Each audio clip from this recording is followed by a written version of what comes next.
This is it, right? The rock stool? Aye, lad. The Council of Valkyries. The Valkyries are of Valhalla, are they not? Glad to see you're paying attention, brother. You are correct. Valhalla, the great hall of the Einherjar, is their home within Asgard. But while there, they are subject to the scrutiny of the All-Father himself. And relations between the Valkyries and Odin were tense during my tenure as his advisor. Why? Well, that's an even longer story, lad. For now, why don't we look around for some clues?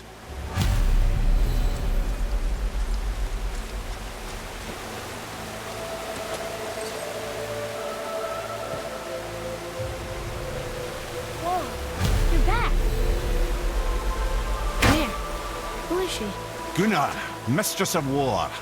After any conflict, big or small, she would be first on the scene, sussing out the worthy spirits for a free trip to Valhalla. A gruesome task, but she took great pride in it. Any conflict. Impossible. It's true. She had help from her sisters, of course, but Gunnar was always first to arrive. Her judgment of the fallen was unparalleled, and an invaluable resource to Odin. She was one of his favourites.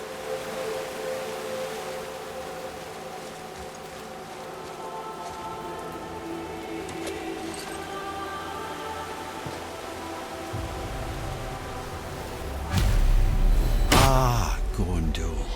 Beautiful Gondul. And? Huh? That's it? Beautiful Gondul? No story or anything? Oh, sorry, lad. The sight of Gondul always took my breath away. Gondul had a silver tongue, a sharp wit, and struck a figure so stunning it literally drove men insane.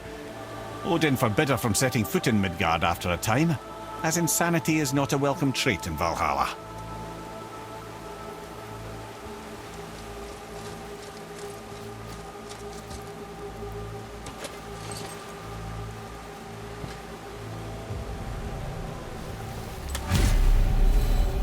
This is none other than Geirdriful, the Master of Arms in Valhalla, responsible for arming and training Odin's Einherjar. His what? His army come Ragnarok. The entire reason Valhalla exists, you see. The Einherjar wait in the Great Hall endlessly, feasting, drinking, and fornicating themselves silly. Once Ragnarok begins, Odin calls them into service to fight on his behalf. Geirdriful had her hands full training that lot.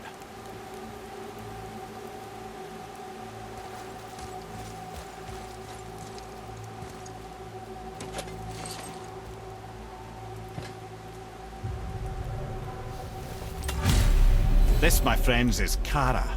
Now, Valkyries are volatile by nature, but Kara, the lass is wild storm personified. A wild storm. Aye, calm and collected. Then the air would shift and the fury of her storm would unleash. It was beautiful in a way, assuming you could find proper shelter. Her tears would cleanse the blood-soaked battlefields.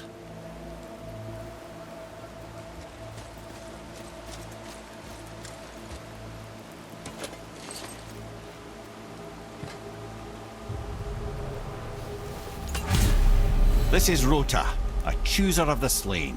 I thought all the Valkyrie did that. Not exactly, lad.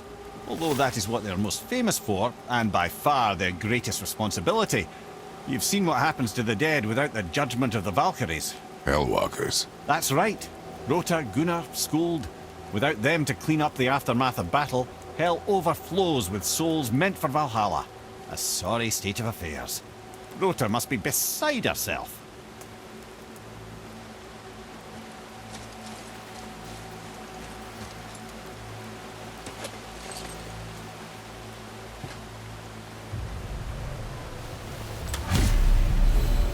Ah, here we have Air, the healer.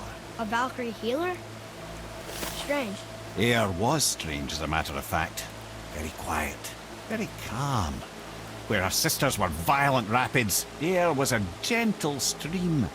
She healed the wounds of both mortals and gods, and even a certain all-knowing sage who once drank too much and fell off a mountain. Not my proudest moment.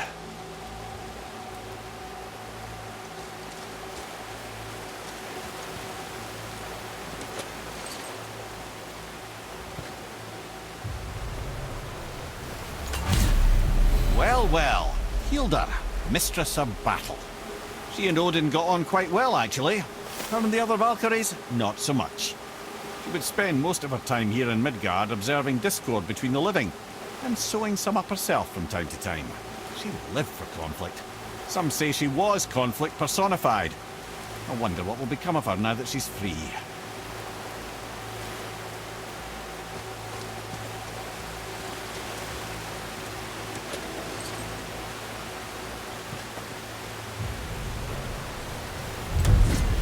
Olrun, once the daughter of a powerful chieftain. She fell defending him during a Reaver attack. Olrun was escorted to Valhalla, where she chose to devote her afterlife to the pursuit of knowledge above all else. Quite unusual behaviour amongst the constant drinking and feasting of her fellow Valhallian denizens. How'd she end up a Valkyrie? Odin. He saw a kindred spirit in Olrun's single-minded pursuit of knowledge. He appointed her as the Valkyrie's resident historian.